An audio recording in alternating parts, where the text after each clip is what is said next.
Hello, and we're back.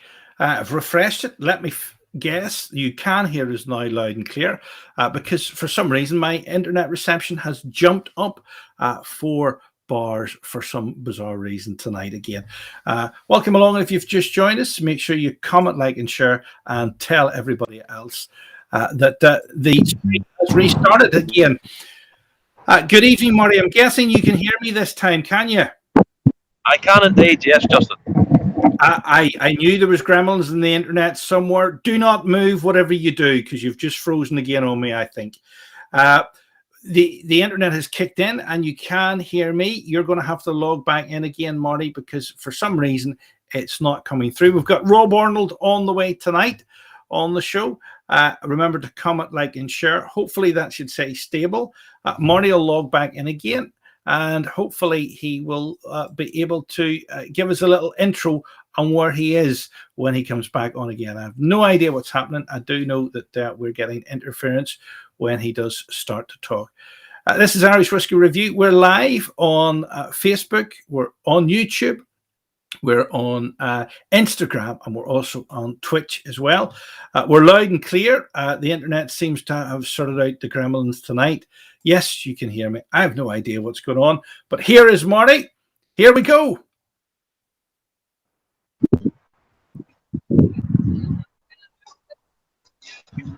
Good evening. Back again. Third time lucky. You all right?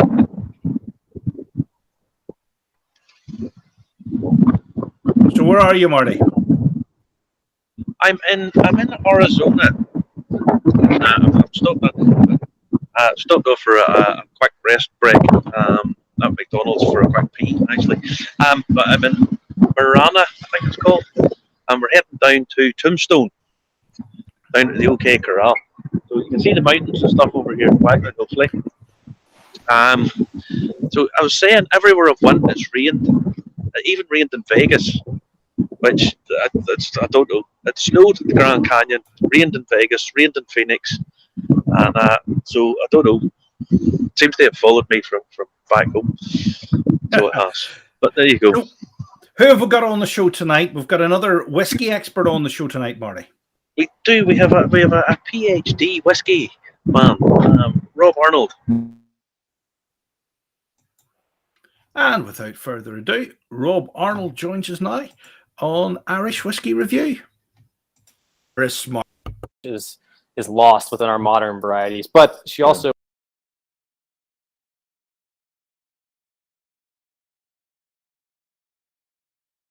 another one.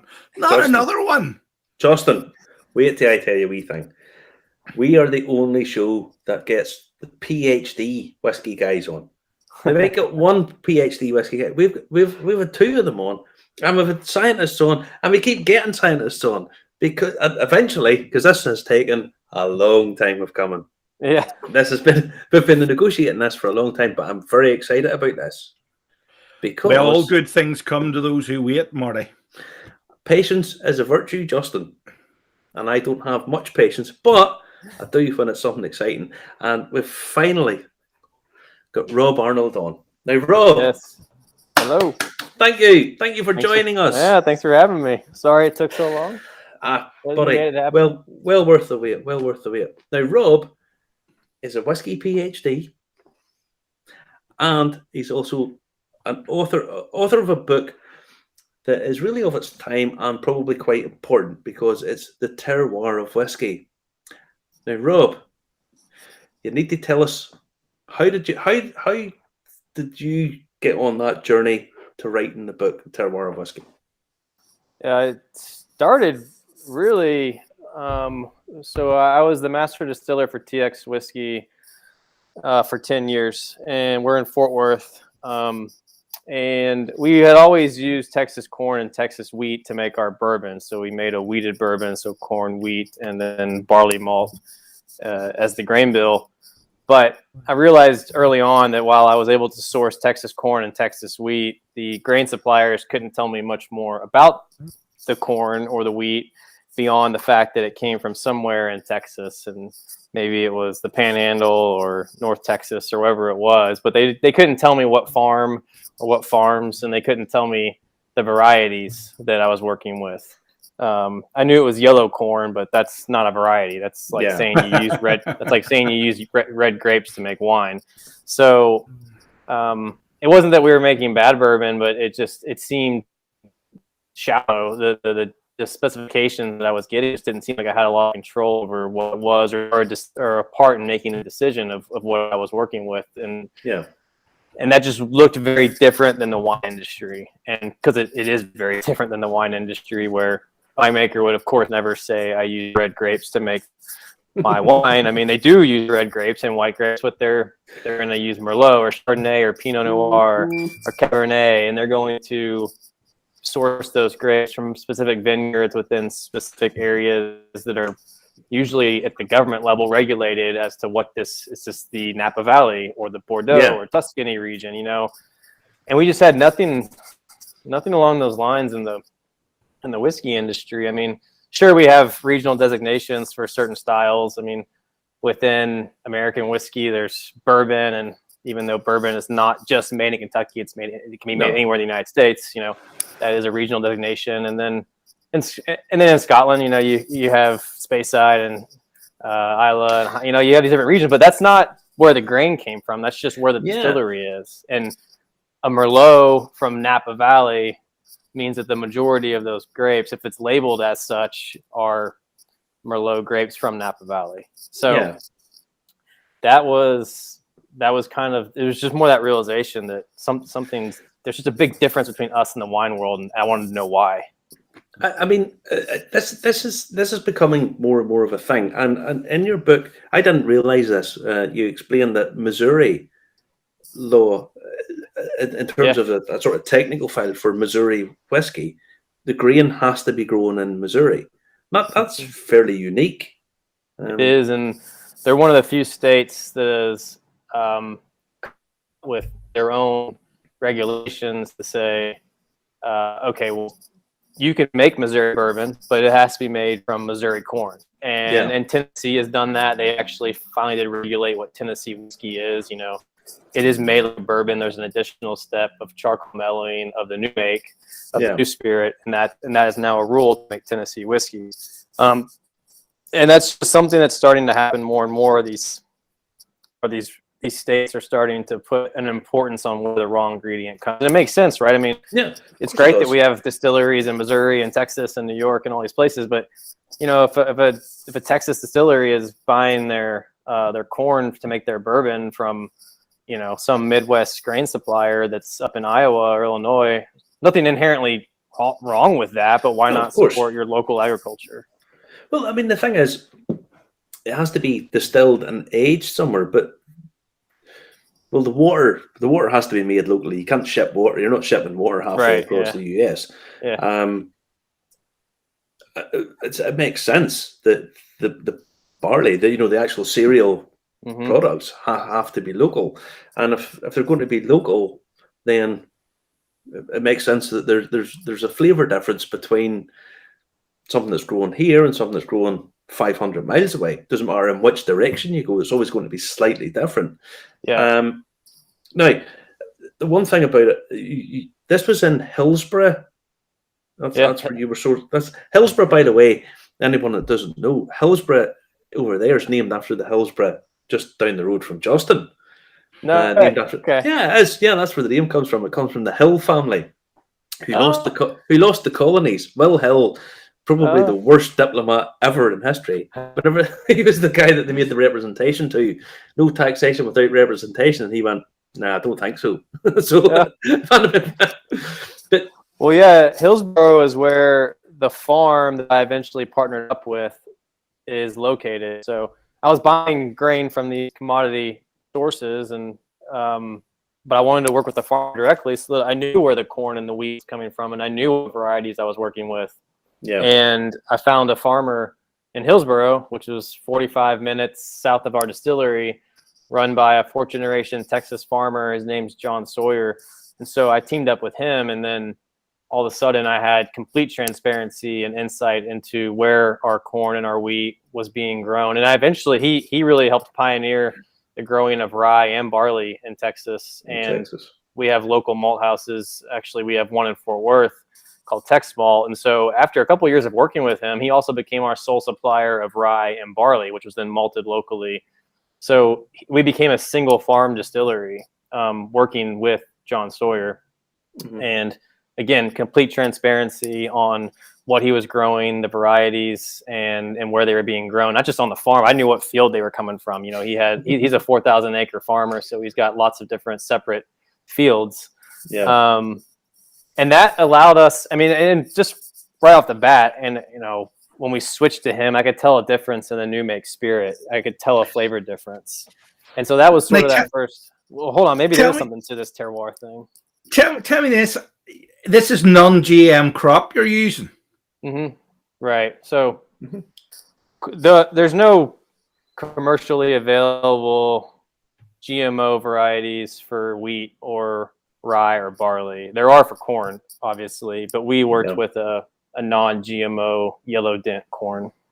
Still a hybrid, but hybrid doesn't mean a GMO, right? No, hybrid's basically evolution advanced. That's the way I like it. Yeah, exactly. Now, he is a 4,000 acre farm.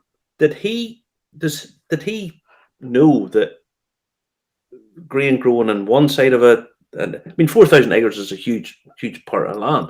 Did he know that if I take grain from that and taste it, is it different from 3,000 acres away? Do you understand what I mean? So, a couple of miles down yeah, never. Not from a flavor standpoint, no, because before he started working with us, you know, he wasn't eating his grain. He was selling the yellow corn to the feed and fuel markets. He was selling soft red winter wheat or hard red winter wheat to, you know, essentially milling industries for white flour. But from an agronomic standpoint, from understanding how to manage his fields differently based on the environments that are present on those distinct fields, he managed his fields differently because of essentially because of terroir. And I describe terroir, and I think this aligns with the way that, from a scientific standpoint, you would consider it, is that it's essentially the interplay of nature and nurture. So nature is the genetic code, the DNA that's present in whatever grain variety or species you're working with, and then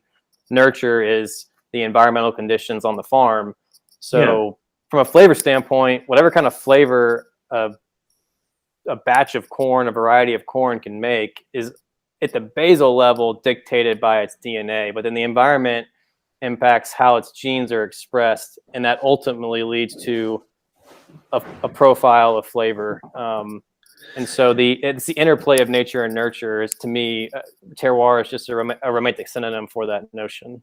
Yeah. Now, the way reading your book, the way I sort of took the first bit of it, because it's basically broken into three different parts of the book, and the first bit is you trying to understand what's been going on for a period of time. Now, post Second World War, it really became all about a commodity and about yield. Yeah. Now, to me, my interpretation, and correct me if I'm wrong, is that in order to get the yield, you everything was about making a sort of universal product. And in essence, you were what the terroir was. It was about forcing or force feeding something to meet a certain standard. So if you're only going for yield, then diversity, at least at the, diversity in one sense is a bad thing. You want, you need some diversity within your modern crops, because there's different environments they're going to be grown in, but you don't want that much diversity because you want them to behave similarly. You want the same chemical treatments or agronomic techniques to impact them in a similar way. We bred away diversity in our modern crop species, and flavor was a innocent, we lost it. Sacrificial. Yeah. And it's not like new high-yielding varieties make bad spirit. Of course they don't. No. Everything that we taste right now was produced from unless it's like a 70-year-old whiskey or something. But everything that we taste right now was made from high-yielding modern varieties. But there's a lot of diversity within the species that we work with: corn, wheat, barley, and rye. That we've lost that diversity. Yeah. And so I do think that terroir, the pursuit of terroir, we will discover old and new chemistry that will result in discovering new and forgotten flavors that we haven't seen in our whiskeys for a long time. No, and in the book you talk about grain-derived flavor compounds, things that translate all the way through to the end product that are developed in the cereal or developed in the grain. And you go in. Your book's very, very clever in that it manages to balance quite scientific stuff, which, let's be honest, to the average guy's a bit. But there's a lot of science, yeah, you do the science, but you marry it quite well and explain this, and then give a certain amount of science that people go, right, okay, I'm lost in this here, and then you pick it up again and move on with it. But there's certain compounds that you discovered that really come from the cereal and translate all the way through. So, I mean, could you explain that to us? Yeah, and this is one of my biggest arguments when I try to explain how terroir does impact flavor in whiskey, because obviously this is a very hotly debated word, and it's because a lot of people just say that terroir can't impact flavor in whiskey, or if it does, it's minimal, and the idea is that whiskey is so manufactured and it's gone through so many processing steps and the lengthy maturation process. It's so different than wine.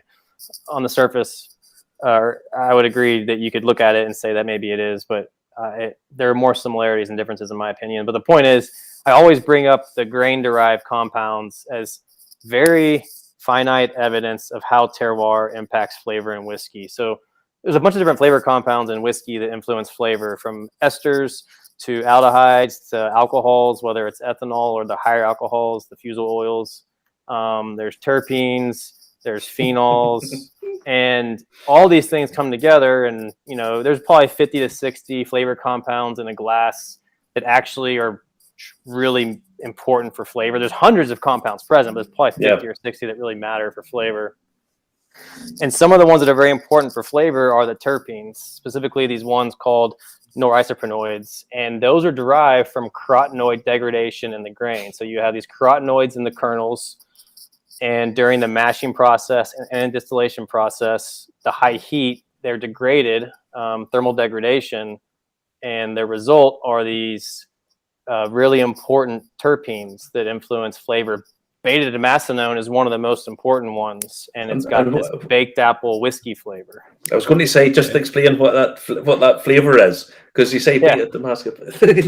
People go, science. Hang on. Yeah, it's a baked apple. I mean, literally, it's baked apple, cinnamon. It's also kind of whiskey-like. I mean, if you go look, there's companies that you can buy pure chemical compounds from, right? And if you go look at some of those websites that sell beta-damascenone, the aroma description will say whiskey-like. That's how much it smells like whiskey. And that's not coming. Let's go back after see if I could launch this. Hold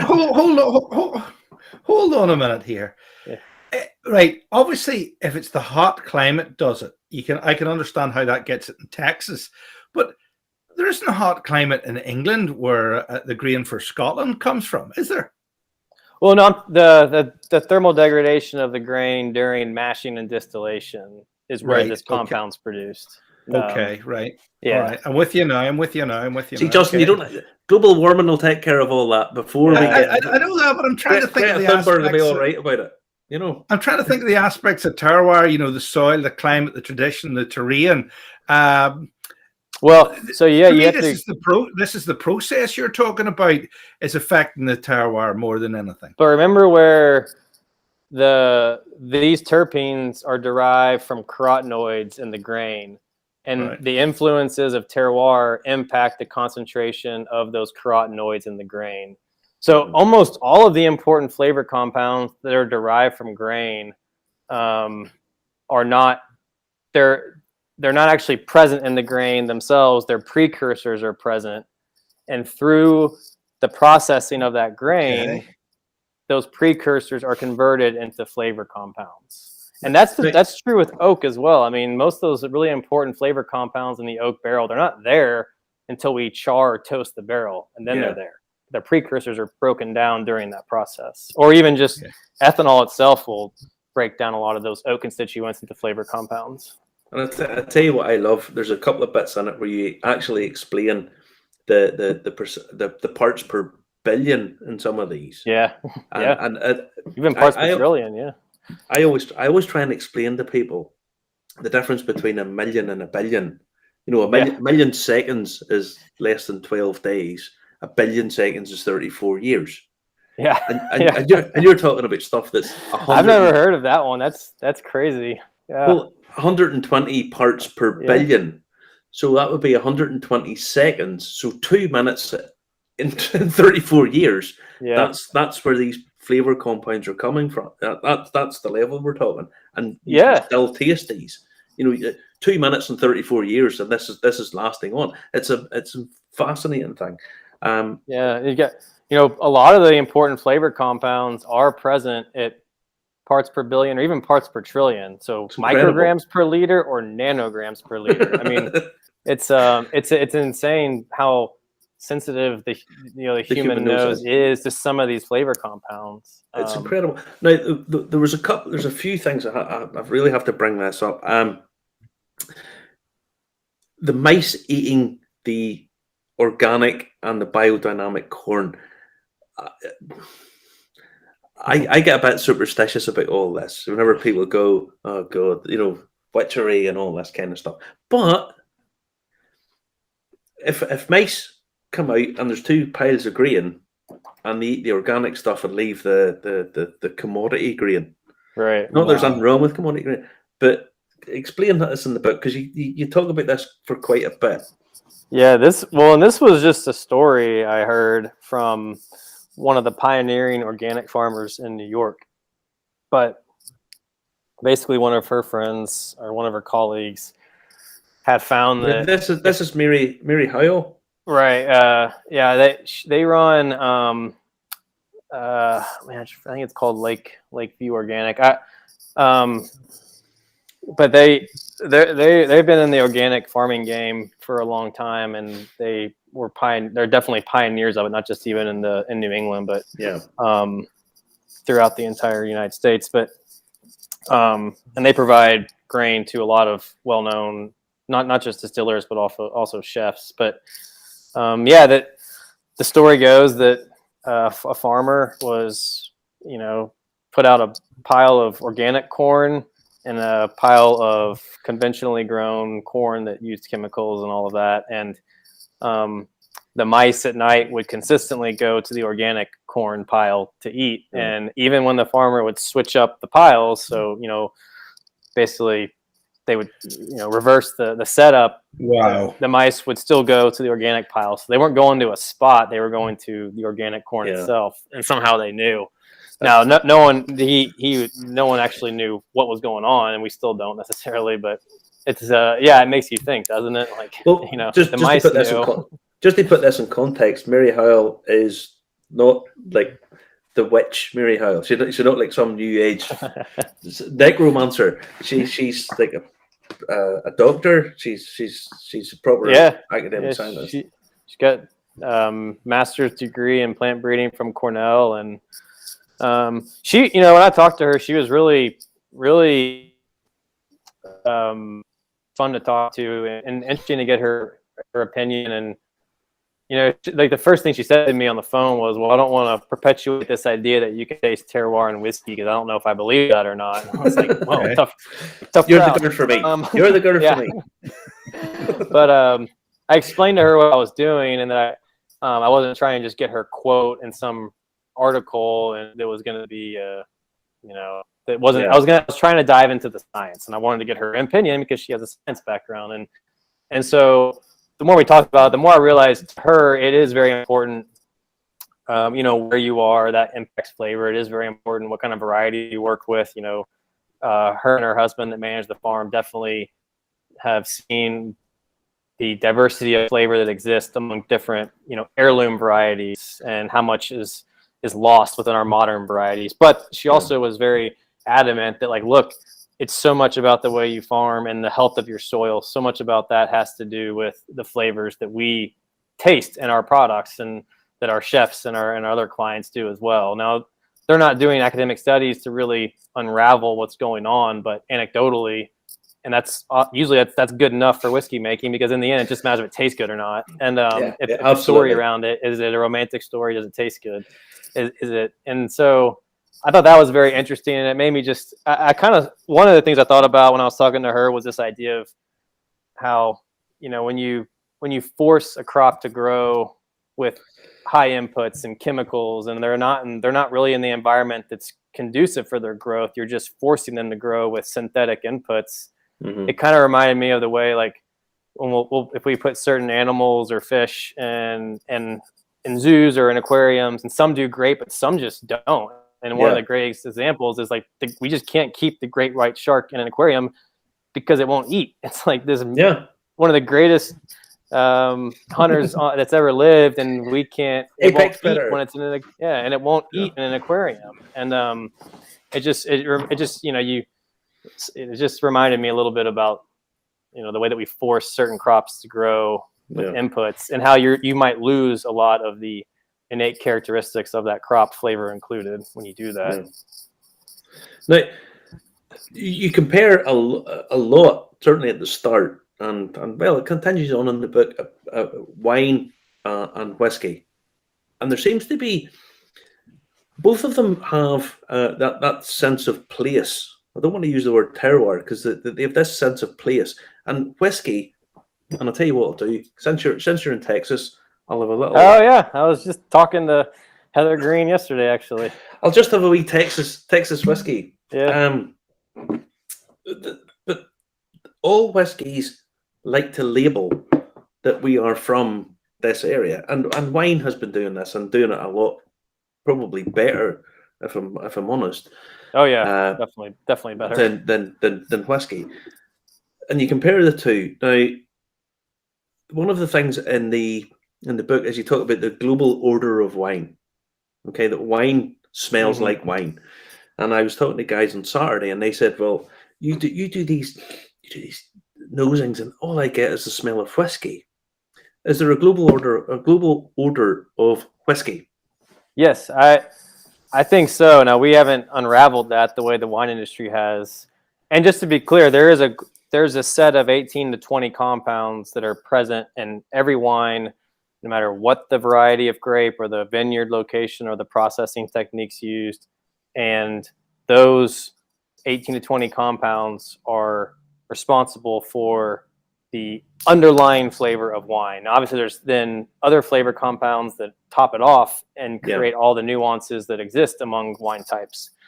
But yeah, I do think that there is probably a similar situation in whiskey and every food and beverage. There are an underlying set of compounds that are shared across every style or distinction that might exist within that food or beverage type, that is responsible for the fact that it tastes like whiskey, or tastes like beer, or tastes like wine, or tastes like a banana, or tastes like an apple, or tastes like chick, whatever it is. Yeah. And then it's all the nuances that can be put into play either through ingredient selection or farm location or processing technique that create all the distinctions that exist within whiskey and beer and wine, or apples or bananas or chickens. So here's a question for you, Rob, right? You know the way some of the wine growers leave the grapes on the vine until the first frost comes, like Ausley's, the Spatzleys, or that sort of thing. What would happen if you left the grain in the field until the winter time and froze it a bit? Would that ruin it, or would that create something totally different? Well, I mean, as soon as the issue there is that as that grain starts to dry out on the stalk, it's the whole purpose of that ear of corn or spikelet of barley is to fall off and getting, go to the ground and Be a create seed. a new plant. Yeah. So Okay, eventually you're all right. those Yep. kernels, right. Kernels and seeds are the same thing. It's just a matter of how you're using them. So grain and seeds are the same thing. It's just a matter of how you're using them. So you couldn't leave it on the stalk that long because it would fall off before it became Right. frozen. Just a thought. If somebody wants to try it, and collect them, and because obviously somebody discovered that improved the wine, because I quite like ice wine. That improved the wine. Yeah. I don't know. It was just a thought. Well, but it's actually a really good point, though. It's not it would fall off before you could let it sit there too much. We harvest at the point where it's not too far from ready to fall off, anyways. But yeah, but I think the idea is about stressing. The idea is great. About stressing it. Winemakers do things in the vineyard.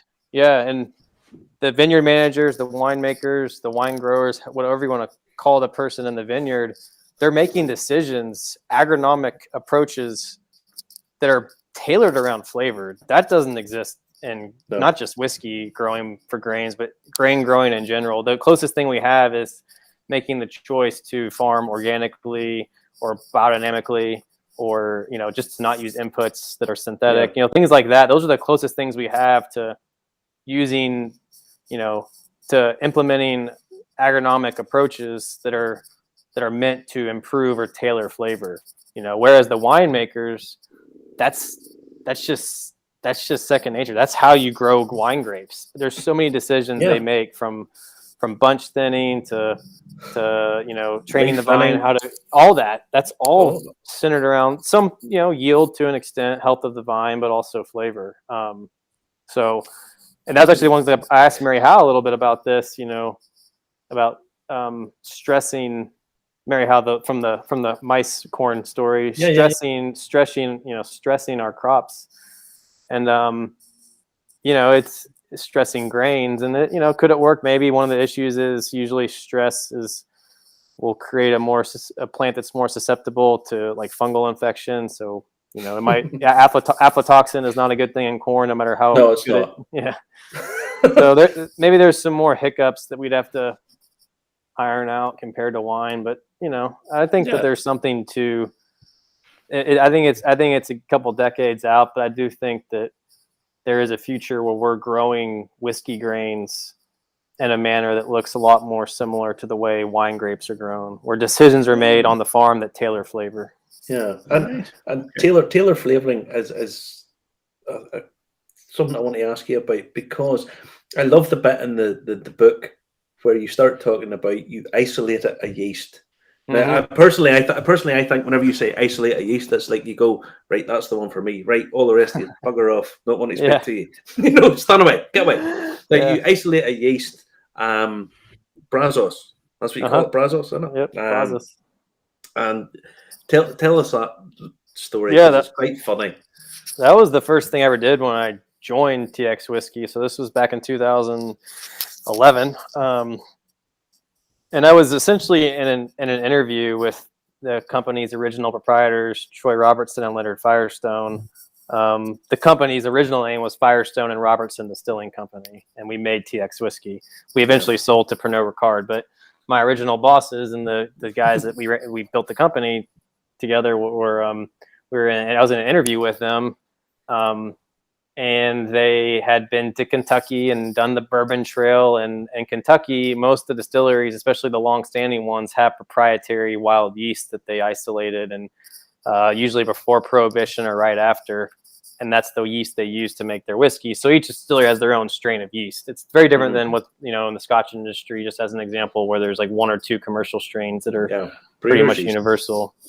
Yeah, and that's not the sidebar too much, but I think one of the reasons that things diverged between American whiskey and what happened over in Europe was that it was a smaller piece of land. You had a lot of breweries around already. You had a plenty of brewer's yeast that you could pick up. There just wasn't that didn't exist in Kentucky and Tennessee and even up in New England and Pennsylvania, where they were also making whiskey. So you essentially had to, in a lot of places, especially in Kentucky, and when it was truly the frontier, you had to isolate a wild yeast because you didn't have a brewer friend down the street, and most likely, especially not of scale, that could supply you yeast. But anyways, they wanted me to isolate a wild Texas yeast to make our bourbon. And how do you go about isolating the yeast? That baffles me. Well, I didn't know right away, but I told them I could do that because I wanted the job. So I said, sure, I can do that for you. Of course you can. Yeah. But my background up until that point in graduate school had been in a field of chemistry known as marine natural products. And one of the things I did was isolate marine bacteria from ocean sediment. And so it was actually, these techniques of microbiology are pretty similar, whether it's bacteria or fungus or whatever, or even other things. But the way it worked is I went to this ranch 45 minutes from our distillery or so and took samples of nuts and fruits and seeds and soil samples and bark samples. I liked if it was like a fruit or a nut on the ground and had been kind of rotting. That's great. That's where you have a lot of wild yeast. But wild yeast are everywhere. I mean, you don't see them. They're microscopic. You don't see them. Yeah. But I took all these samples back to the lab. Bacteria. Yeah. Bacteria. No, that's not it. Oh, there's a yeast. Happy days. Yeah, yeah. It's kind of like, I mean, you get to a point where it is kind of like that. So I took all those samples back to the lab and was able to, on auger plates, like little discs, petri dishes with Jello that is nutrient-filled Jello, put these samples onto those plates and things start to grow. And a lot of that stuff was bacteria, but you can tell sometimes when it looks more like a fungus, especially the one that we want to work with when we make whiskey or wine or ales, and that's Saccharomyces cerevisiae. Mm-hmm. And you can kind of tell sometimes that it looks a little bit like that yeast because there's a distinct morphology to it. And so I was able to isolate a bunch of different yeast in a purified cultures, and then do DNA sequencing to determine which ones were actually Saccharomyces cerevisiae. And from there, we just did small scale distillations and fermentations with the most promising isolates that were the correct species, and based on its ability to thrive in a bourbon mash, the alcohol production characteristics, the flavors that it was producing, we picked one.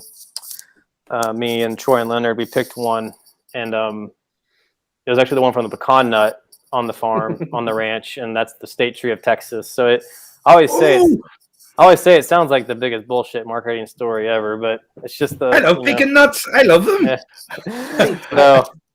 I'm a total sucker for gimmicks and bullshit marketing. I understand that it's bullshit marketing. I understand it's a gimmick, but I still like it. You still like it, yeah. I'm a sucker for it. Why not? Well, the fact that TX whiskey has a pecan yeast is it's not bullshit gimmicky marketing. It sounds like it, but it's just coincidence. It was just luck, honestly. It was just coincidence. A dream come true. Yeah. A dream come true. But it produces a lot of dark fruit, cinnamon flavors, a very distinct profile flavor that this yeast makes. Now, the thing is, you're now talking about terroir and your grain-derived flavor compounds. Now you've isolated a yeast. And distilling, there is this perception and idea that once you boil something a few times, that you kill off all of this, but you don't. I mean, it's impossible. You can't. The flavor has to come from somewhere. Yeah. And so you have all the different. Now you have the different shapes of stills, then going into cask, and you end up with the end product. So all of this plays a part. Now, personally, I think if you go a certain period of time beyond in a cask, the cask starts to dominate. That's overriding, because all these other compounds start to break down, or they start moving, or whatever.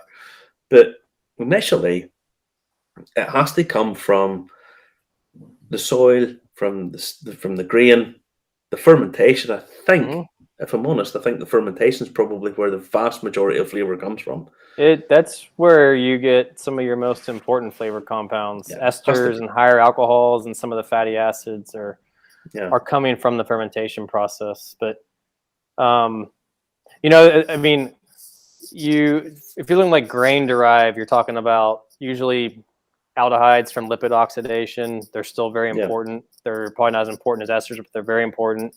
You have terpenes, very important. Some volatile phenols that come from lignin degradation. Fermentation, you get esters and higher alcohols and fatty acids and production of some acetals. There's all these flavor compounds, right? Yeah. But you don't destroy any of those during distillation. I don't care if you distill it 10 times. Now you can discard some. It's not high enough temperature. It can't be high enough temperature. Well, and you can break down some of those compounds might break down, but but they're just going to end up reacting with something else. So they're still playing a role. Oxygen's going to break some of them down. Or a lot of them's going to break down the oxygen. Even if they don't make their way through all the way from grain to finished spirit without being manipulated in some way, terpenes are not manipulated, but in general, but even if they are along the way, they're still playing a role in flavor development because they're a part of those reactions. I mean, a really good point is you're looking at the yeast side of things, but yeast make a lot of esters. Esters are super important for flavor development, but esters are also constantly increasing during maturation. That's because you have a lot of the starting. You need alcohol and acids to make esters, and you have a lot of those present in the new make from the fermentation. They over time develop into esters in the barrel. Some of that's also linked to other things that go on inside the barrel that aren't truly tied to the fermentation byproducts in that way. But the point is, there's really no, it's all this interwoven tapestry, and you can pull a thread, whether it's an ingredient or a process, and you're going to shift it in some way. So absolutely. Even if you age it for 15, 20 years, in the end, you're still working. All those initial flavor compounds produced from the grain and the fermentation are still playing a role throughout maturation. They might just serve as precursors to flavor compounds. Now, we're going to have to ask the question. Justin's getting anticipated. You came to Ireland. And you met Grace. Yeah. Grace O'Reilly. Yeah, we're all the big fan of Grace, by the way. Everybody, every time I meet someone who I've met for the first time goes, where are you getting Grace on again? She was awesome. She's unbelievably clever, really funny. Everything about her is just super. You came, Waterford Distillery. This is their big thing. So, tell us about you coming over to Ireland. Yeah, it was. So my wife made the trip with me, so we got to go on some whiskey adventures through the book research. And obviously, if you do a book about whiskey terroir and you don't go to Waterford, I don't know if you can really do a book about whiskey terroir and not go to Waterford. So that was high on the. We flew into Dublin, and Grace picked us up, and we drove down and spent a couple of days with the entire team there. They're fantastic. I didn't get to meet Mark Rainier. He wasn't on site, but I talked to him over the phone a few times. But the crew, Neil, Ned, Grace, the whole team there is awesome. Super great, very down to earth. Couldn't have been nicer. Couldn't have been more insightful. Couldn't have been more as someone that cared about whiskey terroir. It was. I mean, it's an infectious place to go when it comes to that. You can't leave there without this feeling of this is the coolest thing that's ever happened to whiskey. I know some people don't. I know some people are very I know, absolutely. It's hard to talk to Grace and not become a bit infected by the whole thing. Well, everyone there. I mean, and I know some people. I don't do a lot on Twitter, but there's whiskey Twitter loves to jump out and attack Mark's approach to this, which is anything but subtle. I get it. Twitter attacks everybody. Don't worry. Don't worry. Yeah. Would your grandpappy be proud of you, Rob? Because you're the third generation involved in whiskey.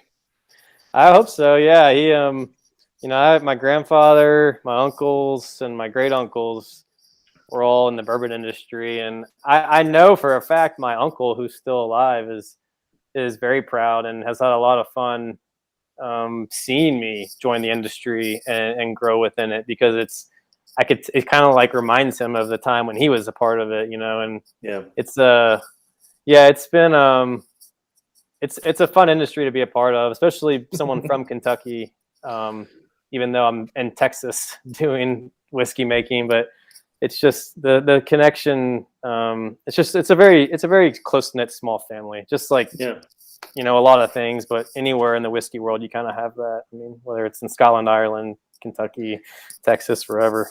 I mean, the whole whiskey family is really quite small. It's amazing how you can talk to one person and they go, "Oh no, I know him from Alaska or wherever." It doesn't matter. You know, there's always somebody who knows somebody. But there's generally very nice and generally very nice. Ireland is very nice at the minute, but I can see in about 5 years' time it'll be. Yeah. Now in the US, someone I keep telling people this story. I was at a press launch of a thing, and someone asked me about where is the new emerging whiskey industries, and I had to say, to be honest with you, the US, and they sort of scoffed at me, and I said, well, no, because about 10 years ago there was about 30 distilleries in the US. Right. You know, 15 years ago it was about 30 distilleries. Now there's like 2,000. And okay, some of them are tiny little concerns, but they're still producing whiskey. Yep. So how do you see the American whiskey scene at the minute? There's no end in sight to how many more distilleries are going to keep coming into existence. I mean, and honestly, you look at the way it was in the 19th century and before Prohibition. I mean, there were thousands of distilleries. Yeah, like just in Kentucky, much less the country. So I mean, they were smaller, obviously, but I think we're going to see a lot more of this. We're going to see a lot of distilleries that are built and that are driving innovation and quality, and they're going to drive these things. And that's a lot of times that's much more doable when you're only trying to create a 10,000 case brand versus a 1,000,000 case brand. Yeah. And so the more of these new players that we have and these new distilleries and new innovations that come along, it's just going to keep pushing the style forward. And I hope that Terroir is one of those new innovations that continues to take hold and allow us to just explore, like I said, I say in the book, just new and forgotten flavors that we can yield in whiskey. And plus, I think that maybe the most important thing with Terroir, or one of the more important things, is it's a great way to tap into sustainable agriculture. It's a great way to move away from the industrial model and actually put some of the, our raw ingredient maybe needs to be treated less like a commodity and more like a craft product that should be sustainable as well as delicious. Yeah, more like an input rather than a sideline. Now, your PhD, you finished your PhD? Yes, back in February or March. Yeah. Yeah. Explain your PhD to us. So the degree is in plant breeding and genetics, and I worked with my advisor, Dr. Seth Murray, who's a corn breeder and quantitative geneticist, but also has a passion for beer and whiskey, and took me on as a part-time distance student. So I never left my full-time job as master distiller at TX Whiskey. I just did my research in my classes remotely. And a lot of it was overlapping, right? I mean, it was a project on whiskey. I mean, the goal of my project was first try to understand, or really in a lot of ways, try to see definitively, does terroir impact flavor in whiskey? So, look at the chemical and sensory level. Can we prove with statistics that terroir is impacting flavor? And this was a new make bourbon whiskey. Yeah. So very controlled in the lab. And we found that there were 35 plus different flavor compounds, most of which we know are very important for flavor in whiskey, that were significantly impacted by some aspect of terroir, whether it was the variety of corn, where that corn was grown, or the interplay of those two things. And the second part of my project after was to really say, okay, well, how can we use this notion that terroir impacts whiskey to actually breed varieties of corn or wheat or rye or barley that are more flavorful, that are more tailored for whiskey making, that aren't, all the varieties that we use for the most part, barley is an exception to an extent, but especially within corn and wheat, these were never bred for whiskey makers. They've been bred and created for feed and fuel or white bread. So how can we leverage the fact that terroir exists and impacts flavor to actually breed more sustainable, more flavorful varieties of grain. Yeah. Your book is fascinating, and I genuinely think it's one of those books that anybody who's interested in whiskey really should read, because it's got a really good balance between science and your discovery, your adventure. So it's kind of like a diary based in science, and there's lots of stuff in it that you have to go, I'll read that again. Didn't get that. Possibly just skip along. I'll pick up later on. But it's got a really nice blend of the two. Yeah, I appreciate it. Yeah, that was kind of what I was trying to do. Yeah. Now, what are you doing now? Because you've left TX Bourbon. Are you hiring yourself out across the board? Are you offering your services to anyone in particular? Well, yeah, I resigned last month.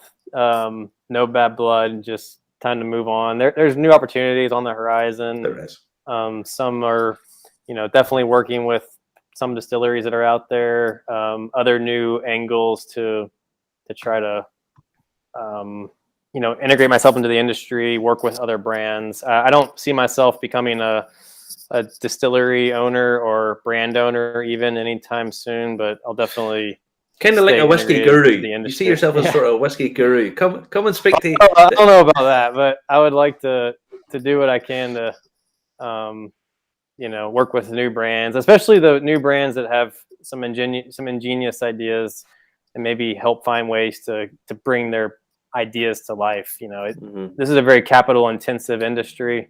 You can have an amazing idea for a bottle of whiskey, but doesn't mean you're ever going to get it into a bottle because of how capital intensive this industry can be. So, well, the thing is, you might have the best idea in the world, but it's going to be 2030 before you can actually prove it. Well, that's another big part about innovation moving forward especially here in the US at least, is new barrel profiles that can make a 3 or 4 year old taste like an 8 or 10 year old. Not the same. I'm not trying to not small barrels. I'm just talking about toasting techniques that can create very distinct flavors and great flavors in a shorter period of time. It's amazing. It's amazing how many ingenious new ways there are to do things, and just moving the whiskey industry forward. Yeah, definitely. Scotch will always be, in my opinion, probably the premium thing. Everybody will always look to Scotland to really say that that's the pinnacle. But everybody else is just doing different things, and that's the way it should be. That's the way it should be. Well, in Ireland, people like Waterford and others. I mean, there's all sorts of innovations that are well underway. So yeah, absolutely. Rob, it's been an absolute pleasure to talk to you. And this was supposed to be 20 minutes. It's now run over to an hour. There's the book. There's the book if you want it. There's the book. Get that book for Christmas. There it is. I could have run over. I could talk to you for another hour, because I genuinely think your book is fascinating, and well worth multiple readings and as a reference. And thank you very much for it. Well, thank you all. Appreciate it. Keep everything going, and thank you very much. Yeah, maybe here in a little bit I can hop on again after a few more years of Terroir whiskey data comes out, and we can see. Oh, you'll be welcome back anytime. Listen, anytime you want to come on, you just put me an email or Justin an email, and you can come on anytime you like. I think academics and scientists are the people